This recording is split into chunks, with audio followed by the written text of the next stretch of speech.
నవవరుడు నవవధువు వీళ్ళిద్దరి పెళ్ళై సరిగ్గా వారం రోజులు అవుతోంది. మీరు ఇలాగ ట్రాన్స్ విమెన్ ని ఆరోహిని ఎందుకు పెళ్లి చేసుకున్నారు? తనలో ఎప్పుడు ఆ కోణం కనిపించలేదు. మరి ఇలాగ ట్రాన్స్ మ్యాన్ ని ఎందుకు సెలెక్ట్ చేసుకున్నారు ఆరోహి?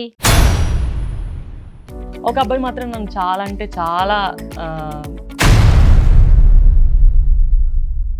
ఇది చూసినానంటే తనకి అర్థమైపోద్ది. కానీ తను నాకు లైఫ్ ఇచ్చింది. ఒక సంసార జీవితం లాంటిది ఉండవు, ఇలాంటివన్నీ మీకు తెలుసు. ఆ క్లారిటీ ఉన్న తర్వాతే ఇతన్ని మీరు సెలెక్ట్ చేసుకున్నారా? నాకు ఇక పిల్లలు వద్దు, వీళ్ళు ఉన్నారు చాలు వీళ్ళని. ఎందుకంటే ఉమెన్గా మారేటప్పుడు రోడ్ పైకి వచ్చి నాకు ఒక చాలా కష్టాలు ఉన్నాయి. ఒక ఇల్లాలుగానే ఉండాలనుకుంటున్నారా? ఖచ్చితంగా నేను మాటిస్తున్నాను. మళ్ళీ కొన్ని జనరేషన్స్ ఉన్నాయి కదా, నన్ను చూసి ఒక ముందు ఇలా మిమ్మల్ని మీరు మార్చుకోవాలని ఏ వయసులో ఎందుకు అనిపించింది? చిన్న నుంచి నేను అమ్మాయిలానే ఉండాలనుకున్నాను. ఇప్పుడు పూర్తి స్థాయిలో అమ్మాయిగా మారిపోయిన తర్వాత అమ్మాయి ఏమంటుంది ఇలా చూసి? నువ్వు ఎలా ఉన్నా హ్యాపీగా ఉంటే చాలు, నువ్వుగా నిన్ను ఎవరైతే హ్యాపీగా చూసుకుంటున్నా. ఎందుకు ఇలా మారారు? చిన్నప్పటి నుంచి అబ్బాయిలాగే ఫీలింగ్స్ ఉన్నాయి. అంటే గడ్డాలు మీసాలు రావడానికి, అలాగే వాయిస్ మారడానికి, అలాగే ఇంకా మగ లక్షణాలు మగ అవయవాల కోసం సర్జరీస్ చేయించుకుంటారా? కొంచెం మాకు టిపికల్గా ఉంటాయి కొన్ని సర్జరీస్ వల్ల. మేము కొంచెం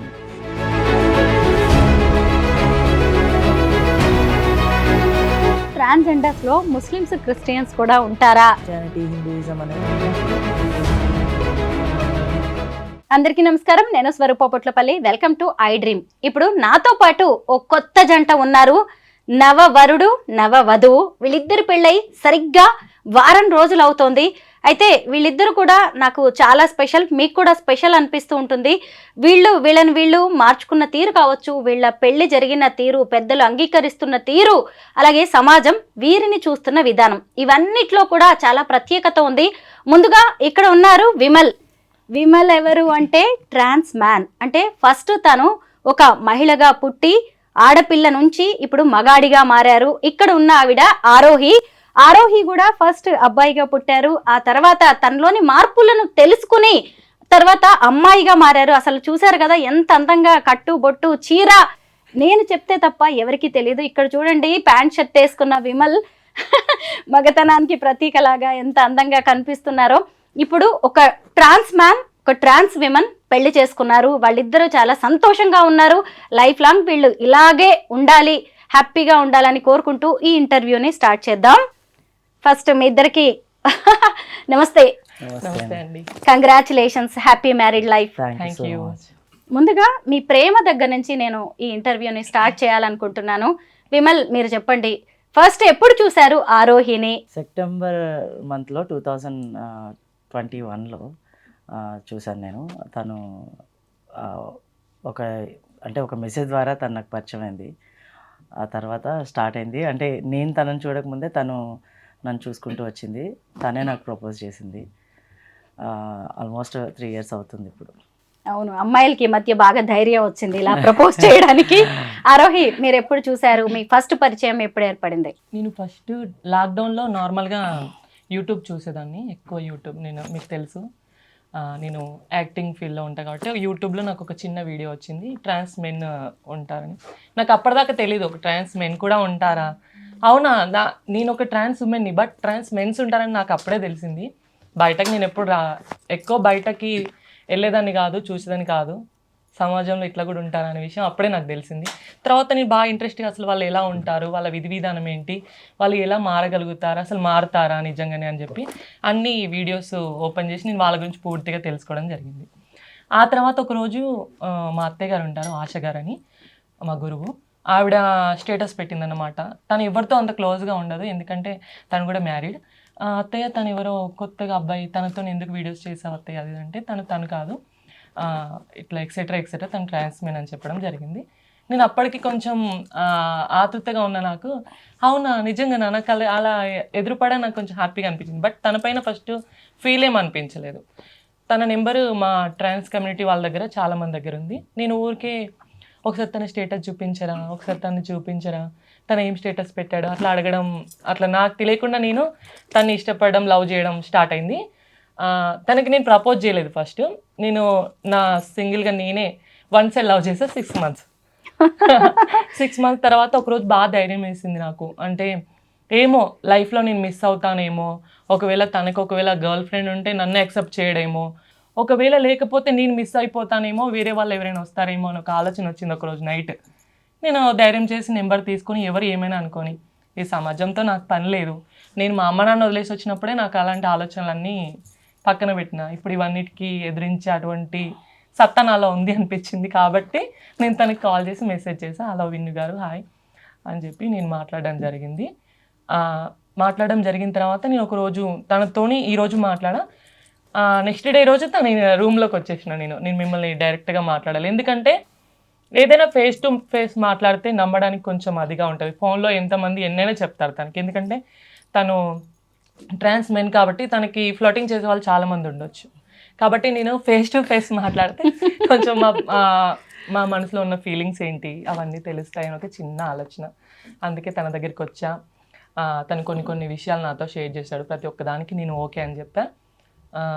తనకి నేనే ప్రపోజ్ చేశా ఫస్ట్. తను ఫస్ట్ నన్ను యాక్సెప్ట్ చేయలే. ఒక 2 days నాకు టైం కావాలి అని అంటే, నేను ఇంత అందంగా ఉన్నా నాకెందుకు టైమింగ్ చెప్పడం అనే ఫీలింగ్లో ఉన్నా నేను. ఎందుకంటే నా అంతటా నేను తగ్గి రావడం అనేది చాలా అనిపించింది నాకు. అంటే ట్రాన్స్ ఉమెన్స్ ఎట్లా ఉంటారు అని అంటే ఎవ్వరు తగ్గి చెప్పరు ఎవరికి, వాళ్ళనికనే చాలా మంది పడతారనే ఫీలింగ్లో ఉంటారు. కాబట్టి నేను చెప్పినా కూడా ఈ అబ్బాయి ఏంటి ఇలా ఒకలాగా చేస్తున్నాడు, నన్ను అసలు ఆరోహిణి 2 days అడుగుతున్నాను. నన్ను ఈమె యాక్ట్రెస్ అండి, చాలా వెబ్ సిరీస్ లో యాక్ట్ చేస్తున్నారు, అందుకే నన్ను అనుకున్నాను. నైస్. ఆ కాన్ఫిడెన్స్ కి నేను మెచ్చుకోవాల్సిందే ఖచ్చితంగా. ఆరోహి, మధ్యలో డిస్టర్బ్ చేస్తున్నాను అనుకోవద్దు. సహజంగా అమ్మాయిలు ఎవరైనా నా వెనకబడాలి, 10 సార్లు ప్రపోజ్ చేశాక, మెసేజ్లు చేశాక తిప్పించుకోవాలి అనిపిస్తూ ఉంటుంది. అలాంటిది ఇంత వెనకబడ్డారు, నన్ను టైం కావాలని అడిగాడు అని మీకు అనిపించింది కదా. ఏంటి ఇతనిలో ఉన్న స్పెషాలిటీస్? తనలో ఉన్న స్పెషాలిటీ ఏంటో నాకు ఫస్ట్ తెలియదు మేడం. బట్ నేను తన్ని ఇష్టపడ్డా. అంటే 6 months తన్ని కలవకుండా జస్ట్ చూడడం నా వరకు మాత్రమే తెలుసు. తనకేంటో నా గురించి తనకు కూడా తెలీదు. బట్ మిస్ అవుతాను ఒక ఫీలింగ్ నాలో ఉంది కాబట్టి నేను తొందరగా మూవ్ ఆన్ అవ్వాలి తనతో అన్న ఫీల్ నాలో ఉంది కాబట్టి నేను వచ్చేసి చెప్పడం జరిగింది. విమల్ అలియాస్ విన్ను. అయితే సరే, ఈమెను యాక్సెప్ట్ చేయడానికి 2 days అడిగారు కదా, ఎన్ని రోజుల తర్వాత యాక్సెప్ట్ చేశారు? ఏది చూసి ఓకే చేశారు ఈమె లవ్ని? ఫస్ట్ ఆఫ్ ఆల్ తను నాకు సడన్గా మెసేజ్ చేసి నేను పలానా వాళ్ళ కోడల్ని అని చెప్పింది. తను ఎవరైతే ఉన్నారో ఆ అమ్మ నాకు అప్పుడు మంచి ఫ్రెండ్. నేను యాజ్ ఏ యాక్టివిస్ట్గా కమ్యూనిటీలో చాలా ఇయర్స్ నుంచి ఉన్నాను కాబట్టి నాకు ఒక మంచి ఫ్రెండ్. అదేంటి ఎవరో ఇట్లా సడన్గా మెసేజ్ చేసి నా పేరు పలానా, నేను ఇష్టపడుతున్నాను కానీ భయపడుకుంటూ మళ్ళీ ఈ విషయం ఎవరికి చెప్పకండి అనుకుంటూ తను చెప్పింది. అయితే అప్పుడు కొంచెం అందరూ అంటారు, నాకు నిజంగా తెలీదు, నాకు యాటిట్యూడ్ అంటారు, అన్నీ అంటారు, నాకు అదేమి ఉండదు. కాకపోతే ఆ టైంలో ఏంటంటే నేను ఆల్రెడీ కొంచెం అప్పుడే ఒక 2 years వేరే బ్రేకప్ తీసుకొని వేరే వాళ్ళ మీద ఎవరి మీద ట్రస్ట్ లేకుండా ఉండడము, అంటే ఈ లవ్ ఇవన్నీ మనకు వర్కౌట్ అవ్వవు అని. అండ్ కమ్యూనిటీలో సేమ్ టైం నాకు చాలామంది ప్రపోజ్ చేసిన వాళ్ళు ఉన్నారు.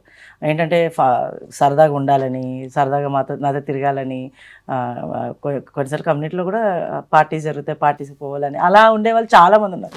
ఈ అమ్మాయి డీపీ చూస్తే ఫుల్ క్లాస్ మస్తు. ఇప్పుడు ఇంకా తగ్గిందా? అప్పుడు ఇంకా చాలా బాగుండేది. ఎంత ఉందంటే ఇది కూడా మధ్యలో వదిలేసి వెళ్ళే రకమే.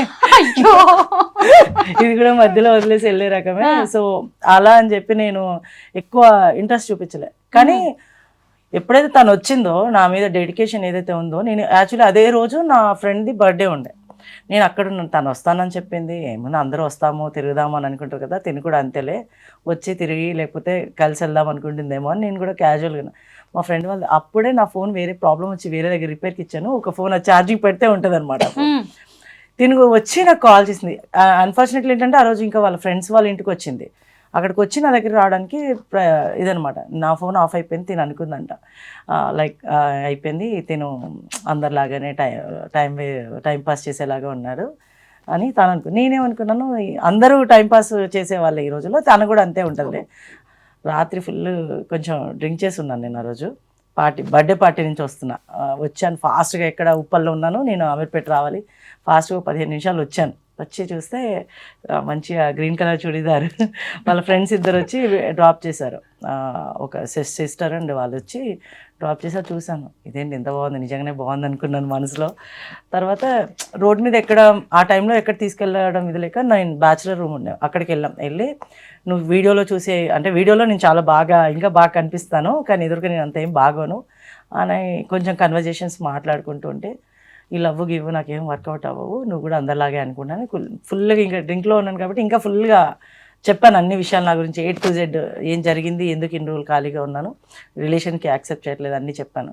టైం తీసుకున్నాము. 2 days తర్వాత కొంచెం మాకు తెలిసిన ఫ్రెండ్స్ ఉన్నారు, వాళ్ళ దగ్గరికి తీసుకెళ్ళి టెంపుల్కి వెళ్ళి వచ్చేటప్పుడు ఐ లవ్ యూ అని నేను చెప్పాను మళ్ళీ. అయితే 3 years అలాగా ప్రేమలోనే ప్రయాణించారు మీరిద్దరు. ప్రేమ ఉంది, ఫైటింగ్స్ అయ్యాయి. ఈ లాస్ట్ వాళ్ళ దగ్గరికి ఎప్పుడు వెళ్ళింది మీ లవ్ స్టోరీ? చాలా సార్లు వెళ్ళింది యాక్చువల్లీ, చాలా గొడవలు జరిగాయి మా ఇద్దరికి కూడా, చాలా అంటే చాలా. ఇంకా అయిపోయింది, ఇంకా తన దారి తను, నా దారి నేను అని. లాస్ట్ 6 months మా మ్యారేజ్కి ఒక 1 week బిఫోర్ కూడా మేము మళ్ళీ జీవితంలో కలుస్తామనే ఆశ తనకు లేదు, నాకైతే కాన్ఫిడెంట్ ఫుల్గా ఉంది. నేనైతే ఇట్లా దిగ్గజంలో చాలా మంది చెప్పారు, నీకు ఆమె కోసం ఎందుకు వెయిట్ చేస్తావు, చాలా మంది ఉన్నారు కదా నువ్వు ఇష్టపడే వాళ్ళు, వాళ్ళని చేసుకోవచ్చు కదా, అసలు అంతేముంది ఆరోహి దగ్గర, ఎందుకు తన కోసం వెయిట్ చేసి నీ లైఫ్ని అంటే 6 months అయిపోయింది, కంప్లీట్గా విడిపోయాం, ఒక కాల్ లేదు ఏం లేదు. నేను కూడా తనకి ఒక వాయిస్ మెసేజ్ పెట్టి, నీకు ఎప్పుడు రావాలనిపిస్తే అప్పుడు రా, నేను వెయిట్ చేస్తా, ఇంకొకరైతే నా లైఫ్లో రాదు, అదొక ఇది చెప్పేసి నేను రిలాక్స్గా నా పని నేను, నా వర్క్ నేను, నా లైఫ్ కొంచెం ఫోకస్ చేయడము అలా చేయడం స్టార్ట్ చేస్తాను. తన ట్రాక్లో తను చేసుకుంటూ తను కూడా చాలా ఇబ్బందులు పడింది, బట్ అవన్నీ జరిగాయి. సడన్గా మళ్ళీ కలిసాము. ఇది వెయిట్ చేయకూడదు, ఈ మూమెంట్ని వేస్ట్ చేయకూడదు, ఇంకా మనం ఏదైనా స్ట్రాంగ్ స్టెప్ తీసుకోవాలని ఇమీడియట్లీ ముందు రోజు ముహూర్తం తీపిచ్చాము. నెక్స్ట్ 2 daysలో మ్యారేజ్ చేసుకున్నాం. మీ పేరెంట్స్ ఒప్పుకున్నారా? మా అమ్మకి తెలుసు, మా పిన్నికి తెలుసు, అందరికి తెలుసు. కానీ నాకు ఇంట్లో కొన్ని ప్రాబ్లమ్స్ ఉన్నాయి, దానివల్ల వాళ్ళు రాలేకపోయారు. బట్ వాళ్ళకి నేను ఎలా అయినా హ్యాపీగా ఉండడం కావాలి, దాన్ని డిస్టర్బ్ చేయరు వాళ్ళు. మీ పేరెంట్స్ ఒప్పుకున్నారా? ఎప్పుడు జరిగింది పెళ్ళి, ఎక్కడ జరిగింది? టెంపుల్లో జరిగింది. మాకు ఈ రోజుకి కరెక్ట్గా వారం, ఇదే గురువారం జరిగింది మాకు.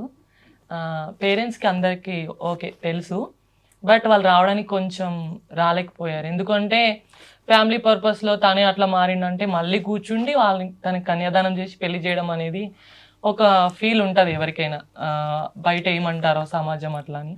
ఇంకా తన గురించి మా అమ్మ వాళ్ళకి తెలుసు, మా డాడీకి తెలుసో అని నేను అనుకుంటున్నా. మేబీ మా అమ్మని మాత్రం ఒప్పించుకొని మ్యారేజ్ చేసేసుకున్నా. విన్ను, మీరు చెప్పండి, మీరు ఒక ట్రాన్స్ మ్యాన్ కదా, మీరు మామూలుగా ఒక నార్మల్ విమెన్ని పెళ్లి చేసుకోవాలి అనుకుంటారు, మీరని కాదు కొంత మీలా ఉన్నవాళ్ళు.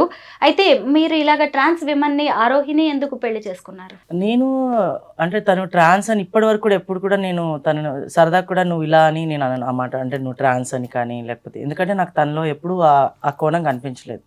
గొడవ వచ్చినప్పుడు సాధారణంగా ప్రతి ఒక్కళ్ళు అన్ని విధాలుగా తిట్టుకుంటాము, అది కామన్. బట్ నార్మల్గా ఎప్పుడు కూడా నేను సరదా కూడా నువ్వు ట్రాన్స్ అంటే వేరే వర్డ్స్ వాడతారు కదా, అలాంటివి నేను వాడను. ఎందుకంటే నాకు కావాల్సింది ఏంటి, నాకు ఒక పార్ట్నర్ కావాలి, ఎవరు నన్ను అర్థం చేసుకుంటారు. ఒక అమ్మాయితో నేను ఆల్రెడీ ఇంతకుముందు నా పాస్ట్లో చూశాను, అది నాకు ఫిక్స్ కాలేదు.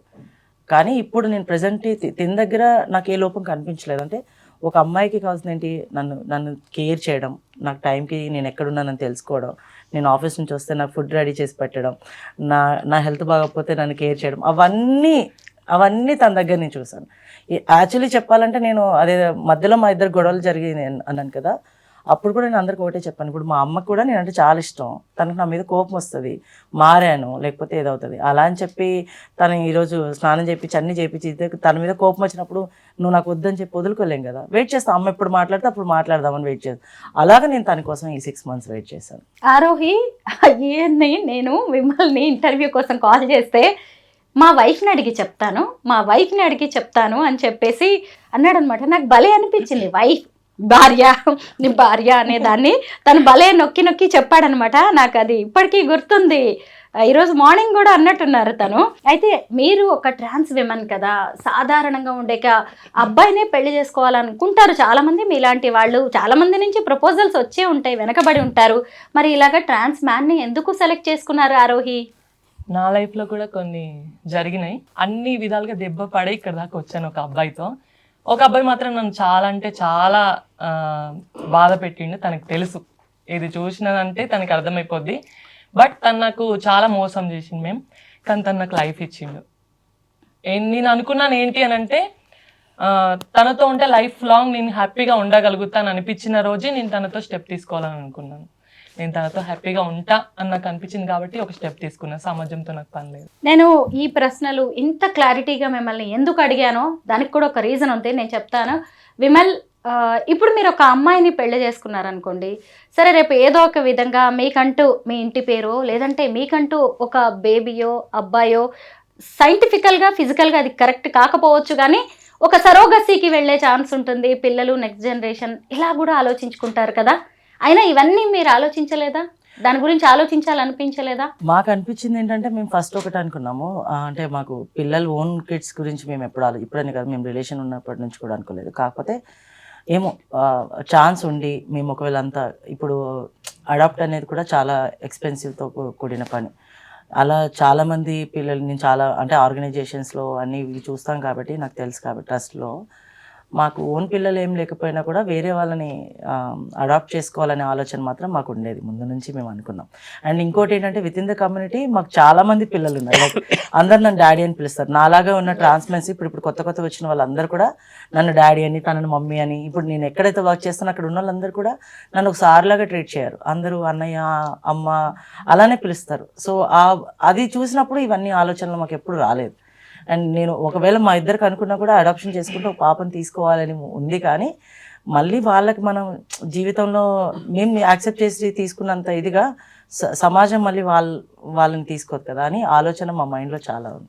మీరేమనుకున్నారు ఆరోహి ఆ విషయంలో? నెక్స్ట్ జనరేషన్ కావచ్చు, పిల్లలు, మీకంటూ ఓ కుటుంబం, విమల్ని సెలెక్ట్ చేసుకుంటున్నప్పుడు మీకు తెలుసు మీకంటూ కూడా ఒక లైఫ్ అంటే నార్మల్ మ్యాన్తో ఉండే ఒక లైఫ్ ఉండదు, ఒక సంసార జీవితం లాంటిది ఉండవు, ఇలాంటివన్నీ మీకు తెలుసు. ఆ క్లారిటీ ఉన్న తర్వాత ఇతన్ని మీరు సెలెక్ట్ చేసుకున్నారా? పిల్లలు అనేది నేను ఫస్ట్ ఏం అనుకోలేదు. నేను అనుకున్నాను ఒక పాపని మాత్రం అడాప్ట్ చేసుకొని తన్ని చూసుకోవాలి, మంచి చెడు అనే ఆలోచన ఉండేది. బట్ తన దగ్గరికి వచ్చిన తర్వాత వాళ్ళ తరపు నుంచి నాకు రిసీవింగ్ చాలా బాగుంది. ఆ పిల్లల్ని చూస్తే నాకు ఏమనిపిస్తుంది అంటే, నాకు ఇక పిల్లలు వద్దు, వీళ్ళు ఉన్నారు చాలు వీళ్ళని. ఎందుకంటే ఇప్పుడు నాలా కష్టపడి వచ్చిన వాళ్ళే. నేను ఒక ట్రాన్స్ ఉమెన్గా మారేటప్పుడు రోడ్ పైకి వచ్చి నాకు ఒక చాలా కష్టాలు ఉన్నాయి. అట్లా నాకు సపోర్ట్ చేయడానికి ట్రాన్స్ ఉమెన్స్ చాలా మంది ఉన్నారు, కానీ బట్ వీళ్ళకి ఎవరు ఉండరు. అట్లని వాళ్ళందరికీ నేను తల్లిని అవ్వాలి. ఎందుకు అనంటే, వాళ్ళ అమ్మ నాన్న ప్రేమను అక్కడ వదిలేసి వచ్చినప్పుడు వాళ్ళకి సపోర్టింగ్ అనేది ఉండదు. ట్రాన్స్ ఉమెన్ కి ఏంటంటే కమ్యూనిటీ వైజ్ గా వాళ్ళకి సపోర్ట్నెస్ అనేది ఉంటుంది. బట్ ట్రాన్స్ మెన్ కి సపోర్టింగ్ చాలా తక్కువ. వాళ్ళు ఎక్కడికి వెళ్ళాలో తెలియదు.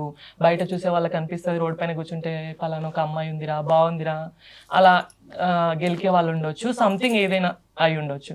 అలాంటి వాళ్ళందరికీ నేను తల్లిని అవ్వాలని నా ఫీలింగ్. తనతో ఆఫీస్లో ఉన్న ప్రతి ఒక్కరు నన్ను అమ్మ అని మాత్రమే పిలుస్తారు. నాది ఫుల్ హ్యాపీ. నేను సరే, పిల్లలు, నెక్స్ట్ జనరేషన్ అవన్నీ నథింగ్. మీరు ఏం చెప్తారా అని నేను వినాలి అనుకున్నాను. మీ దగ్గర నుంచి ఆ క్లారిటీ కోసం నేను అడిగాను. కానీ ఆమె దగ్గర నుంచి ఎంత పెద్ద ఆన్సర్ వచ్చిందో చూసారా, ఎంత బ్రాడ్ మైండ్ తనది అనేది. నిజంగా గ్రేట్ ఆరోహి. అయితే మీరు ఏం చేస్తుంటారు విమల్?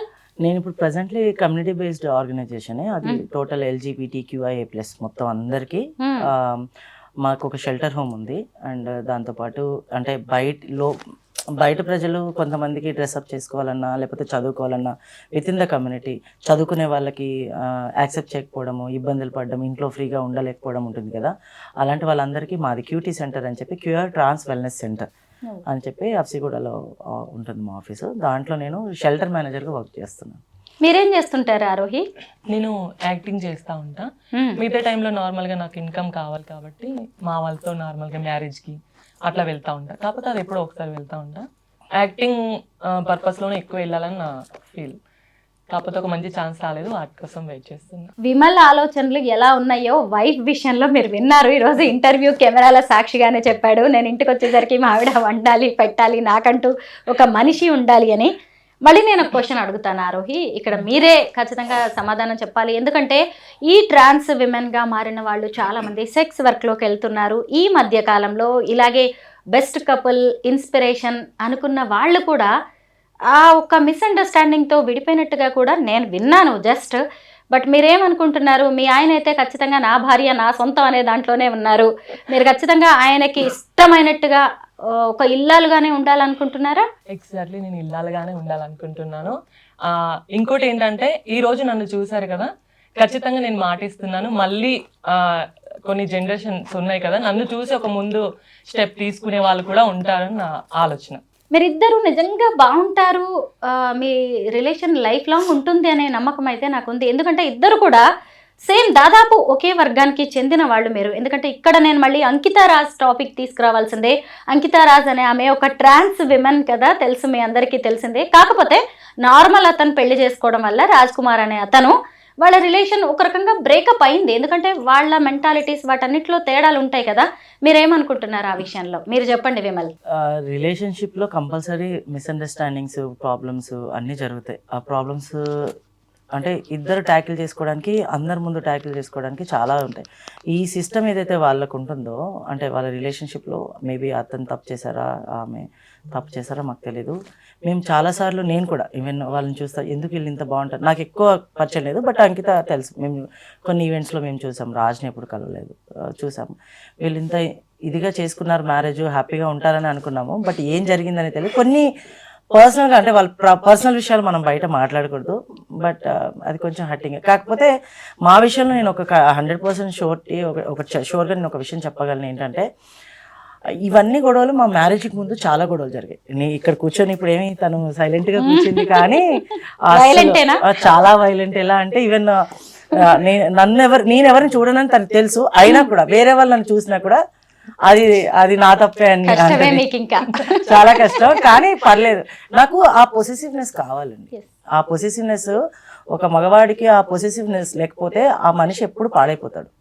ఆ కేరు, ఆ అనుమానము అనేది కొంచెం వైఫ్కి లేకపోతే మనకు భయం లేకుండా నిజంగా ముందు ఏమనట్లేదు కదా అని చెప్పి ఇంకోరిని ఫ్లడ్ చేయడము, మాట్లాడడము, అవన్నీ ఆటోమేటిక్గా మగవాళ్ళు చెప్తాయి. కానీ నేను ఎక్కువ ఏం చేయను, కానీ తను నన్ను చూసిన ప్రతిసారి ఎవరైనా, నేను ఆటోమేటిక్గా ఎక్కడో చూసినా కూడా ఎవరైనా కనిపించారా అని అడుగుతుంది. ఎందుకు అంటే తనకు తెలుసు చాలా మంది విత్ ఇన్ ద కమ్యూనిటీ, బయట అమ్మాయిలతో ఎక్కువ ఈ ప్రాబ్లం రాదు, కానీ విత్ ఇన్ ద కమ్యూనిటీకి నేను చాలా క్లోజ్. అంటే ఏదైనా ప్రాబ్లం వచ్చినా, ఏదైనా నేను ఉండే పొజిషన్లో ప్రాబ్లం వచ్చినా, కష్టం వచ్చినా, ఏదొచ్చినా నాకు ఫోన్ చేస్తారు ఎనీ టైం. నేను వాళ్ళతో మాట్లాడాల్సి వస్తుంది. కొంతమంది మంచిగా మాట్లాడతారు, కొంతమంది కావాలని. ఈ కమ్యూనిటీలో ఇది కూడా ఉంటుంది, ఇద్దరు మంచిగా ఉంటే కొంతమంది వేరే వాళ్ళని చెడగొట్టాలనే బుద్ధి అన్నిట్లో, అది జనరల్ పీపుల్లో కూడా ఉంటుంది కదా, ఒక అబ్బాయి అమ్మాయి విషయంలో కూడా ఉంటుంది. అలాగే మా విషయంలో కూడా అలా జరిగాయి. అవన్నీ ప్రాబ్లమ్స్ ఫేస్ చేసి, అవన్నీ గొడవలు ఇచ్చేసుకొని 6 నెలలు మేము అంతకుముందు కొన్ని రోజులు దూరం ఉన్నాం. తర్వాత ఈ 6 నెలలు దూరం ఉండి తనకి మొత్తం, ఇప్పుడు నేను వచ్చి మళ్ళీ మేమిద్దరం కలిసిన తర్వాత కూడా డిసైడ్ అయింది ఒకటే, నా గురించి నువ్వు కానీ, నీ గురించి నేను కానీ అన్నీ ఓపెన్గా ఉంటాం. నీ ప్రొఫెషనల్లో నేను అడ్రాను, నా ప్రొఫెషన్లో నువ్వు అడ్రాకు. 6 o'clock వరకు నేను ఏం చేసినా నువ్వు అడుగు. ఆఫ్టర్ 6 నువ్వు నీ పని ఏంటి, నువ్వెక్కడున్నావు అని నేను అడుగుతా, నేను ఎక్కడున్నాను నువ్వు అడుగు. అవన్నీ క్లియర్గా మాట్లాడుకొని ఏ మిస్అండర్స్టాండింగ్ రాకూడదని చెప్పి డిసైడ్ అయ్యి ఈ స్టెప్ తీసుకున్నాం. ఆరోహి, ట్రాన్స్ విమెన్ ని చాలా మంది కూడా డబ్బు కోసం, ఎంజాయ్మెంట్ కోసం, ప్రేమ పెళ్లి పేరుతో దగ్గర అవుతున్నారు, కొన్నాళ్ళు వాళ్ళతో ఉంటున్నారు, వాళ్ళకు కూడా ఆశలు కల్పిస్తున్నారు, వెళ్ళిపోతున్నారు. అయితే ఇప్పుడు మీకు కూడా ఒక అతను మీకు ప్రేమ పేరుతో దగ్గర అయ్యారు, ఇలాంటి వాళ్ళని నమ్మొద్దు అనుకున్నారు అని చెప్పారు కదా. మీ కమ్యూనిటీ చాలా ఎక్కువగా ఫేస్ చేస్తున్న ప్రాబ్లం ఇదే, ముఖ్యంగా ప్రేమ రాహిత్యం. ఎవరైనా కాస్త వెనకబడితే చాలు, ఇష్టంగా చూస్తే చాలు, దానికోసమే కదా ఇంత కష్టాలు పడి మీరు అసలు సృష్టికే ప్రతిసృష్టి చేయించి మిమ్మల్ని మీరు ఇలా మార్చుకుంటారు. ఏమనిపిస్తూ ఉంటుంది? మీరు ఎలా జాగ్రత్తగా ఉండాలంటారు ఈ విషయాల్లో? నేను అందరు ట్రాన్స్ ఉమెన్స్కి చెప్పేది ఒకటే, ప్రేమ అనేది వాళ్ళు ప్రేమించినప్పుడు మనకు ఒక నటన అనే చిన్న విషయం మనకు అక్కడ క్లారిటీగా తెలిసిపోతుంది. ఎందుకంటే బాగా కేరింగ్ చూపించేవాడు ఎప్పుడు క్లారిటీగా ప్రేమించాడు క్లియర్గా. ఎందుకు అంటే అదొక్కటి మనం అర్థం చేసుకుంటే సరిపోతుంది. అట్లా ప్రేమించి లైఫ్ని ఆగం చేసుకున్న వాళ్ళు ఉన్నారు, సూసైడ్ చేసుకునే వాళ్ళు ఉన్నారు, ప్రతి ఒక్కరు ఉన్నారు. బట్ మీకు ఒక నమ్మకం అనేది ఉంటుంది, మనల్ని ప్రేమించి దగ్గరికి వచ్చినప్పుడు నమ్మకం అనేది ఖచ్చితంగా ఉంటుంది. కానీ ఆ నమ్మకం ఎంతలో వరకు ఉంటే అంత బాగుంటుందని నా ఫీలింగ్. చెప్పగానే తొందరగా నమ్మడం, ప్రేమ అనగానే దాన్ని తొందరగా అట్రాక్ట్ అయిపోవడం, ఇలాంటివన్నీ ఎందుకు చేస్తారు అని అంటే అమ్మ ప్రేమ చాలా దూరం, ఫ్యామిలీ పర్పస్లో ప్రేమ దూరం. అలాంటి ఒక వ్యక్తికి ఒకరిని నేను ప్రేమిస్తున్నాను, మిమ్మల్ని మీతో నేను లైఫ్ లాంగ్ ఉండాలనుకుంటున్నాను, అదే నిజమేమో అని చెప్పి నమ్మి ఒక స్టెప్ తీసుకుంటారు. కానీ అలాంటి టైంలో వాళ్ళు ఏది చెప్పినా నిజమే కావచ్చు, నన్ను నాతో లైఫ్ లాంగ్ ఉంటారేమో అనుకుని ఒక స్టెప్ తీసుకుంటారు. కానీ అప్పుడే ఒక చిన్న చిన్న విషయాలు కానీ ఏదైనా ఒక విషయంలో వాళ్ళకి గొడవ స్టార్ట్ అయినప్పుడు ఆ చిన్న విషయమైనా కానీ దాన్ని చాలా పెద్దగా చేసి విడిపోవడానికి ప్రయత్నిస్తూ ఉంటారు. మనం నేను చెప్పేది ఏంటంటే ట్రాన్స్ ఉమెన్స్కి మన జాగ్రత్తలో మనం ఉంటే చాలా బాగుంటుంది అని నా ఫీలింగ్. ప్రేమ అనేది ఎక్కడి నుంచైనా రావచ్చు, కొంచెం మనం కూడా ఓపిక పట్టి ఆగితే ఖచ్చితంగా ప్రేమ దొరుకుతుంది. మనకి సపోర్ట్ ఉండేవాళ్ళు, మనతో ఉండేవాళ్ళు వీళ్ళే కరెక్ట్ అని మీకు అనిపించినప్పుడు ఒక స్టెప్ తీసుకోండి, తప్పు లేదు. కానీ వాళ్ళు స్టెప్ తీసుకోకుండా వాళ్ళ కోసం పోరాడే వాళ్ళు మస్తు మంది ఉంటారు ట్రాన్స్ ఉమెన్స్లో. అలాంటి వాళ్ళని కొంచెం మనం కష్టం అనిపించి, మన హార్ట్కి కష్టం అనిపించినా వాళ్ళని దూరం పెట్టుకుంటేనే చాలా బాగుంటుందని నా ఫీల్. విమల్, నేను ట్రాన్స్ విమెన్ని చాలా మందిని కలిసాను, బట్ ట్రాన్స్ మ్యాన్ని చూడడం ఫస్ట్ టైం, మాట్లాడడం కూడా ఫస్ట్ టైం మీతోనే. అయితే ఏంటి ఇప్పుడు మీరు ఇందాకే చెప్పారు డ్రింక్ చేస్తాను, ఎంజాయ్మెంట్ ఏదో చెప్పారు మొత్తానికి.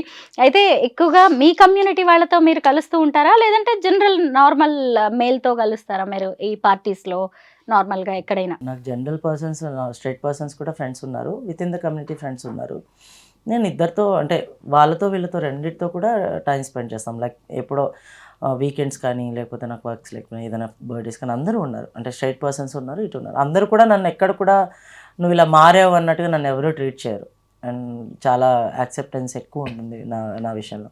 అసలు బయట అయితే ఇంకా జనరల్గా అసలు ఈ విషయమే తెలియదు ఎవరికి, నేను ట్రాన్స్మెన్ అని చెప్పుకోవాల్సిన అవసరం రాదు కూడా ఇక్కడ.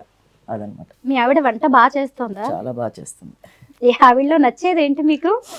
అంటే వంట విషయంలోనా, లేకపోతే అన్ని మొత్తం విషయాల్లో తన బాగా ఓవర్ పొసెసివ్, అది నాకు నచ్చుతుంది కొన్నిసార్లు. నా మనిషి, నా వాడు, ఇంకా అది చాలు కదా. నిజమే మరి. ఎందుకంటే ఇంట్లో వాళ్ళ దగ్గర నుంచి అవన్నీ మనం వదిలేసుకొని వస్తాం కదా. మనం ఆ కేరు అంతా, అంటే ఇంట్లో కూడా నన్ను బాగానే చూసుకున్నారు. బట్ ఇది ఇలా మారడం వల్ల మా ఇంట్లో వాళ్ళకి నేను కొంచెం నా గురించి ఆలోచించుకోకూడదు, వాళ్ళ గురించి కూడా మనం ఆలోచించాలి అప్పుడప్పుడు. ఎందుకంటే సొసైటీ నాకు నచ్చినట్టు నేను బతకాలనుకున్నప్పుడు వాళ్ళకు కూడా వాళ్ళు నచ్చినట్టు బతికే ఇది మనం ఇవ్వాలి, వాళ్ళని బాధ పెట్టకూడదు కదా. సో అదంతా ఇప్పుడు మా అమ్మ నన్ను బాగా చాలా కేర్ చేసి, మనం ఏదైనా చేస్తే ఇంకా తప్పని ఒకటి కొట్టి అది ఇలా చేయకు అలా చేయకు అని అమ్మ వాళ్ళు అంటారు.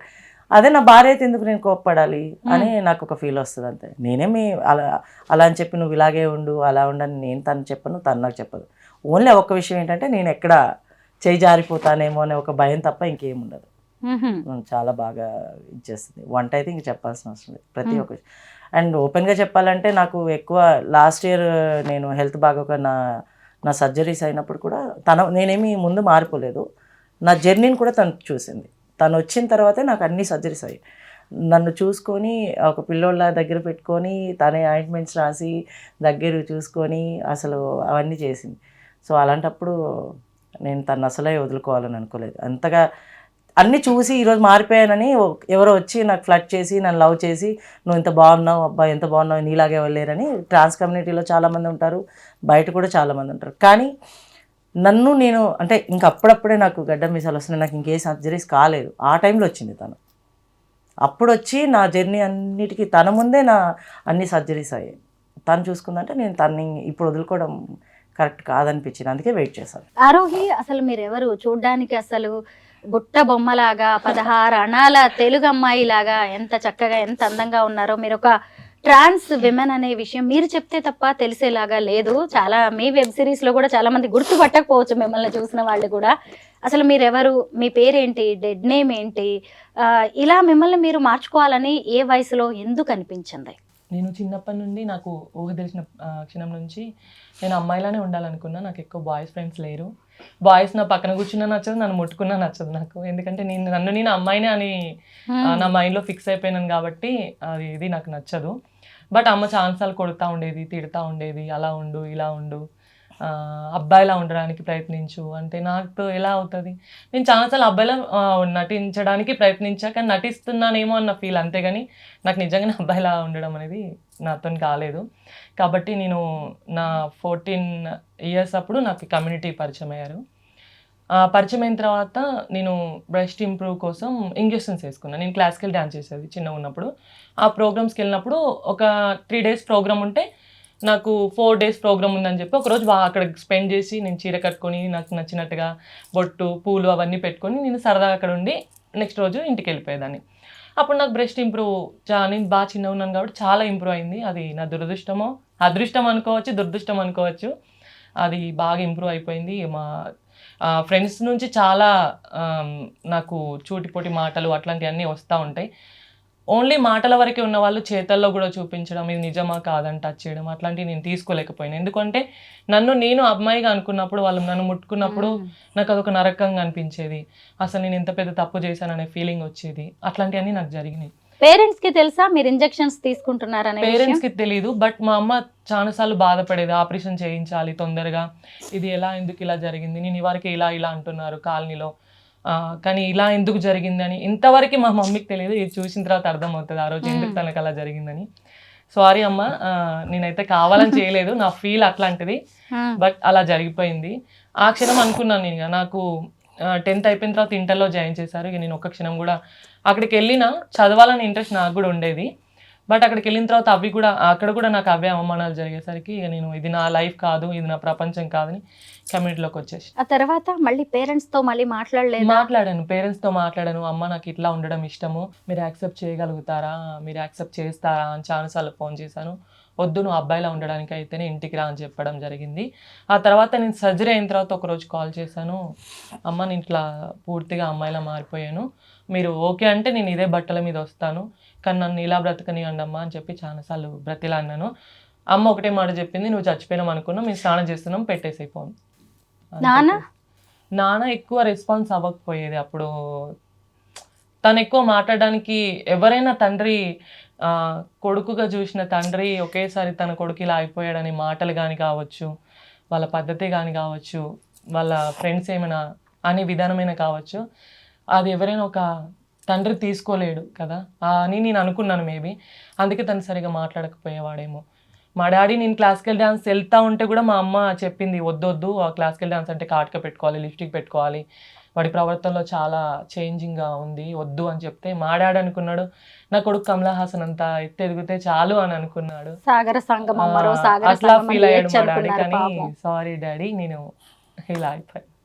సిబ్లింగ్స్ ఉన్నారా, అక్కలు తమ్ముళ్ళు? నాకు తమ్ముడు, ఒక చెల్లికి మ్యారేజ్ అయిపోయింది. చెల్లి మ్యారేజ్లోనే నన్ను వాళ్ళు యాక్సెప్ట్ చేయడం జరిగింది. కొన్ని రోజులు తమ్ముడి ఇష్యూ తోటి నేను ఇంటికి వెళ్ళలేదు, ఎందుకంటే తన ఫ్రెండ్స్ కూడా ఉంటారు, మనం కూడా కొన్ని అర్థం చేసుకోవాలి. తన ఫ్రెండ్స్ ఏంట్రా మీ అన్న ఇలా అయిపోయాడా అలా అయిపోయాడా అని ఒక చిన్న మాటలు ఉంటాయి కాబట్టి మేబీ తను అందుకే నన్ను దూరం ఉంచాడేమో అనుకుంటాను. మా తమ్ముడికి కాకపోతే నేనంటే చాలా ఇష్టం. ఇప్పుడు పూర్తి స్థాయిలో అమ్మాయిగా మారిపోయిన తర్వాత అమ్మ ఏమంటుంది ఇలా చూసి? అమ్మ హ్యాపీగానే ఉంది. ఇప్పుడు నన్ను అమ్మ ఇంట్లో అందరికంటే తొందర యాక్సెప్ట్ చేసేది అమ్మ ఒక్కటి. బాగా మెచ్యూర్డ్ మైండ్, నాకైతే హ్యాపీగా అనిపిస్తుంది. ఎందుకంటే తన విషయంలో కూడా నేను తనకి షేర్ చేసినప్పుడు, నువ్వు ఎలా ఉన్నా హ్యాపీగా ఉంటే చాలు, నిన్ను ఎవరైతే హ్యాపీగా చూసుకుంటున్నారో అని నీకు అనిపిస్తే వాళ్ళతో ఉంటే నేను హ్యాపీ. ఎందుకంటే ఇన్ని రోజుల మన దూరానికి నేను ఏ సమాధానం చెప్పలేను నీకు, కానీ నువ్వు తనతో ఉంటే మాత్రం నాకు హ్యాపీ అని చెప్పడం జరిగింది. ఎందుకు అంటే మా అమ్మకి బాగా మెచ్యూర్డ్ మైండ్, బాగా నేను తనకు చెప్పిన విషయాన్ని తొందరగా యాక్సెప్ట్ చేయగలుగుతుంది, దాన్ని తొందరగా అర్థం చేసుకోగలుగుతుంది.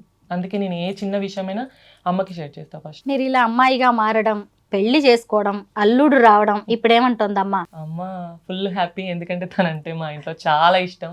మా తమ్ముడికి కానీ, మా డాడీకి కానీ, మా మమ్మీకి కానీ చాలా ఇష్టం తనంటే. తననే నేను పెళ్లి చేసుకుంటా అని వాళ్ళు అనుకోలేదు, ఎందుకంటే మధ్యలో మాకు గొడవ అయింది, డిస్కషన్ చాలా ఎక్కువ అయిపోయింది. తనతో మాట్లాడొద్దు మీరు ఎవరని చెప్పి నేనే వాళ్ళ ఫోన్ నెంబర్ తీసుకొని బ్లాక్ చేయడం జరిగింది. వాళ్ళకైతే ఇప్పుడు తనని నేను పెళ్లి చేసుకుంటున్నా అని చెప్పినప్పుడు వాళ్ళైతే ఫుల్ ఖుష్. ఇంకా చేసుకునేదాకా కూడా వాళ్ళకి నమ్మకం లేదు, చేసుకున్న తర్వాత మాత్రం ఇంకా హ్యాపీ. మీరు చెప్పండి విమల్, మీ డెడ్ నేమ్ ఏంటి? ఇంతకు మీ డెడ్ నేమ్ ఏంటో చెప్పాలి. అసలు మీ పేరేంటి? మీరు అమ్మా నాన్న పెట్టిన పేరేంటి? నేను అది చెప్పాలనుకోవట్లేదు, ఎందుకంటే వద్దా? మళ్ళీ ఇది చూసిన తర్వాత వాళ్ళు నన్ను అదే పిలవడం జరుగుతుంది బయట. అంటే కాబట్టి పాత ఫ్రెండ్స్ ఎవరైనా గుర్తుపడుతుంటారా మిమ్మల్ని? గుర్తుపడతా ఉంటారు, పాత ఫ్రెండ్స్ గుర్తుపడతా ఉంటారు. అదే నేను పిలిచినా కూడా లేదు నన్ను ఇట్లా పిలవండి అని చెప్పి చెప్తా ఉంటారు. ఇష్టం లేదు అసలు అది తెలుసుకోవడం కూడా.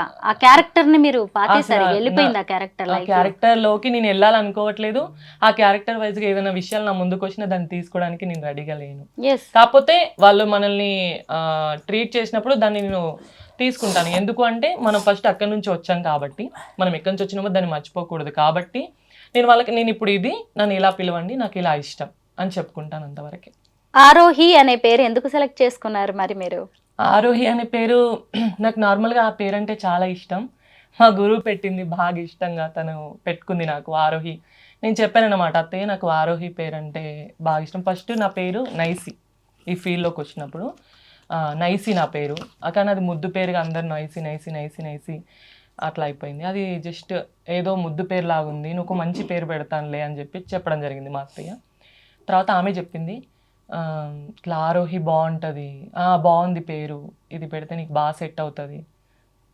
తర్వాత నాకు ఆరోహి ఆరోహి తర్వాత ఇన్స్టాలో బాగా కొంచెం ఫేమస్ అయిపోయిందని నేను ఆరోహి అట్లా నడుస్తూ ఉంది. ఆరోహి ఎర్రా అంటే ఇప్పుడు తెలియని వాళ్ళు ఎవరు లేరు, మ్యాక్సిమం యూట్యూబ్లో కొట్టిన ఆరోహి ఎర్రా అని వస్తుంది. ఓ గ్రేట్, చాలా వీడియోలు వస్తాయి నాకు. మీరు చెప్పండి విమల్, ఒక అబ్బాయిగా పుట్టారు, ఆ తర్వాత ఇలాగా అమ్మాయిగా పుట్టారు. మీరు చూసారా, నేనే కన్ఫ్యూజ్ అయిపోతున్నాను. అమ్మాయిగా పుట్టి అబ్బాయిగా మారారు. నిజంగా అన్ని లక్షణాలు కూడా అబ్బాయిలాగా మీరు కరెక్ట్, పర్ఫెక్ట్. మీరు డెసిషన్ కూడా మీది కరెక్ట్ లాగే ఉంది. ఏ ఊరు మీది? ఎందుకు ఇలా మారారు? ఎందుకు అనేది అసలు క్వశ్చనే కాదు. నేను ఇలాగే ఉన్నాను, ఇలాగే పుట్టాను అనుకుంటా. కొంచెం చిన్నప్పుడు నార్మల్గా మనం పెరిగేటప్పుడు చూడండి, ఇంట్లో వాళ్ళు బట్టలు మగపిల్లడికి ఆడపిల్లలు బట్టలు వేస్తారు, అలానే ఫీల్ అయ్యాను నా ఏజ్ నాకు తెలిసిన తర్వాత వరకు కూడా. నేను పుట్టింది శ్రీకాకుళం, పెరిగిందంతా అంటే జస్ట్ అమ్మమ్మ వాళ్ళు అక్కడ ఉండే కాబట్టి అక్కడ పుట్టాను, పెరిగిందంతా హైదరాబాదే. సో నాకు చిన్నప్పటి నుంచి అబ్బాయిలాగే ఫీలింగ్స్ ఉండే.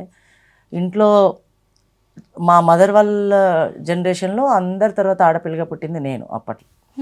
సో నాకు కొంచెం గారాభంగా చూసా. మెయిన్ డాడీ కన్నా, డాడీ అంత ఆడపిల్లలంటే కొంచెం ఇది ఉండేది కాదు. కానీ మా ఇంట్లో మా అమ్మమ్మ పిన్నిలు నన్ను చాలా బాగా చూసుకునేవాళ్ళు. వాళ్ళకి నేనంటే చాలా ఇష్టం, ఇంకా వాళ్ళ పిల్లలాగానే చూసుకునేవాళ్ళు తాతయ్య వాళ్ళ దగ్గర. నాకు ఎప్పుడు అబ్బాయిలాగా ఉండడం, మా తాతయ్య ఎలా బిహేవ్ చేస్తారు, మా తాతయ్యలాగా నేను బిహేవ్ చేయడము అలా ఉండేవి. మా అమ్మమ్మ కూడా మమ్మల్ని ఇద్దరిని ఒకేలాగా, అతను ఏం తింటే అలాగే, ఏ బట్టలు వేసుకుంటే అలాంటి బట్టలు నాకు ఇచ్చేయడం, అలా పెంచారు. ఎప్పుడైతే హైదరాబాద్కి వచ్చామో అంతా డాడీ దగ్గర ఉండడం కొంచెం భయం ఉంది. కాకపోతే నేను చిన్నప్పటి నుంచి కబడ్డీలో ఉండడం వల్ల ఏంటంటే అబ్బాయిల బట్టలు ఎక్కువ వేసుకునేది.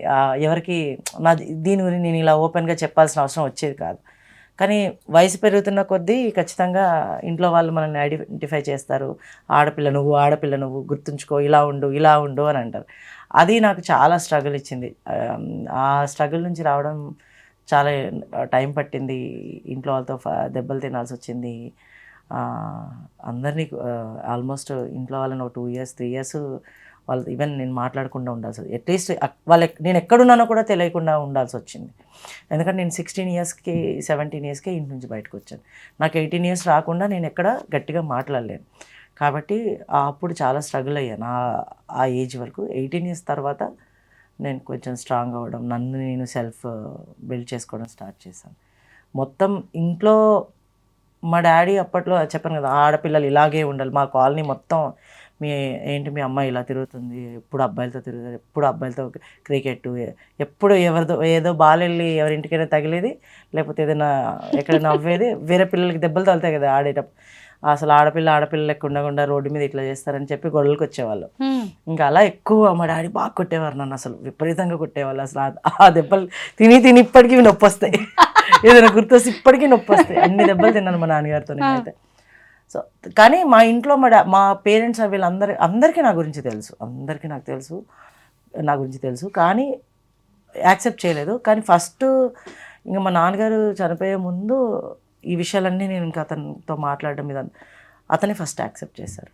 నేను తప్పు చేశాను, నీ జీవితంలో చాలా నిన్ను ఇలా కంట్రోల్ చేసి నిన్ను బాధ పెట్టి దూరం పెట్టి అని నాకు దగ్గర అయ్యారు. దగ్గరైన కొన్ని రోజులకే మా నాన్నగారు చనిపోవాలి.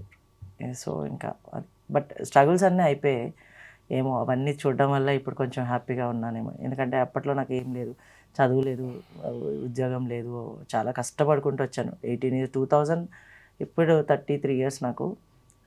అప్పుడు నా చిన్న ఏజ్లోనే అన్నీ అంటే ఆ ఫియర్ ఇప్పుడు సగానికి సగం వయసు నాకు కష్టపడాల్సి వచ్చింది అప్పట్లో. ఇప్పుడు అమ్మ వీళ్ళందరూ టచ్ లోనే ఉన్నారా? సిబ్లింగ్స్ ఉన్నారా మీకు? వాళ్ళ రియాక్షన్ ఏంటి? విషయం ఏంటంటే నేను మారనప్పుడు, అంటే నాకు గడ్డం మీసాలు లేనప్పుడు, ఇవన్నీ లేనప్పుడు నేను ఇలా అని మా తమ్ముడికి తెలుసు. అప్పుడు ఇంట్లో వాళ్ళతో వాడే ఫైట్ చేసేవాడు. ఏమని, తనకు నచ్చినట్టు ఉండనివ్వండి, ఎందుకు ఇబ్బంది పెడతారు అంటే ఒక పెద్ద ఇన్సిడెంట్ జరిగింది మా ఇంట్లో నా ద్వారా. ఆ ఇన్సిడెంట్లో అందరూ ఒక సైడు, నేను ఒక్కడిని ఒక సైడ్ అయిపోయాను. అందరూ ఆల్మోస్ట్ ఒక 18 మెంబర్స్ మా ఫ్యామిలీ, మాది చాలా పెద్ద అంటే రిలేటివ్స్ కలిసి ఉన్న ఫ్యామిలీ అన్నట్టు. ఇంట్లో మాత్రం మేమే ఉండేవాళ్ళం, కానీ అందరు పిన్ని బాబాయ్లు వీళ్ళంతా ఒక 18 మెంబర్స్ ఒక సైడ్ కూర్చొని నన్ను ఒక్కడిని మధ్యలో కూర్చోపెట్టి, నువ్వు ఇలా చేస్తే ఇంట్లో నిన్ను రానివ్వము, నిన్ను ఇచ్చేస్తామంటే అప్పుడు మా తమ్ముడు స్టాండ్ ఇచ్చాడు. చిన్నోడే అప్పుడు స్టాండ్ ఇచ్చాడు. నాకు అప్పుడు గడ్డం మీసాలు ఏం లేవు. ఎప్పుడైతే నాకు ఈ గడ్డం మీసాలు రావడం స్టార్ట్ అయ్యాయో, బయట సొసైటీ నుంచి వాడికి ఎక్కువ ప్రెషర్ పెట్టడము, ఇవన్నీ పెట్టడము, దానివల్ల వాడు అది తీసుకోలేకపోయాడు. 2020 నుంచి ఇంటికి వెళ్ళడం ఆపేసాను నేను. 2000 అంతకుముందు మా ఇంట్లో నేను నాకు గడ్డ మీసాలు రాకముందు ఎవ్రీ సాటర్డే మా అమ్మ ఫోన్ చేసి, ఇంటికి రా, మా తమ్ముడు నువ్వు వస్తావని తెస్తున్నావు, ఎక్కడున్నావు ఎవ్రీ వీక్. నెలలో ఒక రోజు ఇంక ఇంటికి వెళ్ళకపోతే మా అమ్మ అయితే ఇంకా దిగులుగా ఇది అవ్వడం అలా ఉంటుండే. ఇప్పుడు మొత్తం అదంతా మారిపోయింది. అది చాలా హట్ అవుతాను నేను ఎప్పుడైనా. నాకు ఏదైనా అయితే అదొకటే కొంచెం ప్రెజర్. మా తమ్ముడు ఎలా అంటే ఇప్పటికీ మా పిన్ని చెప్తుంది, మా అమ్మ చెప్తారు. వాడు చాలా చిన్న, నాకన్నా ఒక 5 years చిన్న. సో నేను స్కూల్ తొందరగా ఆపేసాను, చదువుకోలేదు. 7th class చదువుకున్నాను నేను ఈ జెండర్ ఇష్యూస్ వల్ల. అయితే ఆపేస్తే నేను చిన్నప్పటి నుంచే ఉద్యోగం చేయడానికి స్టార్ట్ చేశాను కదా, 1500 జీతం అలా వచ్చేది. వాడికి నేను స్కూల్కి వెళ్ళినప్పుడు ఇది కావాలా అది కావాలి, 1500 జీతం వస్తే ఫస్ట్ వాడిని రెస్టారెంట్ తీసుకెళ్ళి వాడికి తినిపించాలి, వాడికి ఏం కావాలో కొనించాలని అన్నీ చేస్తుండే నేను. అయితే ఇప్పుడు వాడు పెద్దోడయ్యాడు బాగా. వాడు సంపాదించిన డబ్బులతో నాకు ఏదైనా చేయాలంటే నేను దగ్గర లేదని వాడు బాగా బాధపడతాడు. అంటే వాడి ఉద్దేశంలో నేను ఒక అక్కగా ఉంటాను కదా, ఇంత చేశాను. కానీ ఎప్పుడు నేను ఇలా మారినప్పుడు ఎప్పుడు కూడా నన్ను అక్క అని పిలవలేదు. నా షార్ట్ కట్లో ఇంట్లో అందరూ ఇమా అని పిలుస్తారు నన్ను. ఇమా అనే పిలుస్తారు. ఇంత చేశాను, ఇప్పుడు ఇమా లేదు, అసలు తినడానికి లేదు, అలా అని బాధపడతాడు. ఇప్పటికీ బాధపడతాడు. కానీ సొసైటీ వల్ల వాడు నన్ను దగ్గర తీసుకోలేకపోతున్నాను. విమల్, మామూలుగా ట్రాన్స్ విమెన్కి జరిగే సర్జరీస్ ఏంటి అనేది నాకు కొంత ఐడియా ఉంది. బట్ ట్రాన్స్ మ్యాన్కి జరిగే సర్జరీస్ నాకు తెలీదు. అంటే గడ్డాలు మీసాలు రావడానికి, అలాగే వాయిస్ మారడానికి, అలాగే ఇంకా మగ లక్షణాలు, మగ అవయవాల కోసం సర్జరీస్ చేయించుకుంటారా? సేమ్ ప్రాసెస్ ఉంటుంది.